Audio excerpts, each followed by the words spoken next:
21 ғасырдың өзіндік ерекшеліктері бар. Бұл ғасыр жаңалығы желмен жарысқан ғасыр. Яғни біз қазір технологиясы дамыған постиндустриялық кезеңде өмір сүріп жатырмыз. Кеше ғана елбасы өзінің бағдарламасында өте үлкен біздің алдымызға мақсат қойды. Яғни 21 ғасырдағы ел азаматтарының білімге деген білім капиталының өрістеуі туралы.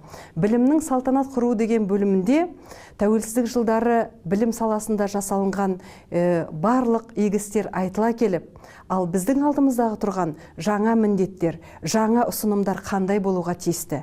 Біз жуырда ғана Тараз мемлекеттік педагогикалық институты өзінің 50 жылдық тарихын атай келіп, институттың статусын өзгертіп, Тараз мемлекеттік педагогикалық университеті статусына ұсындық және оны жеңіп шықтық.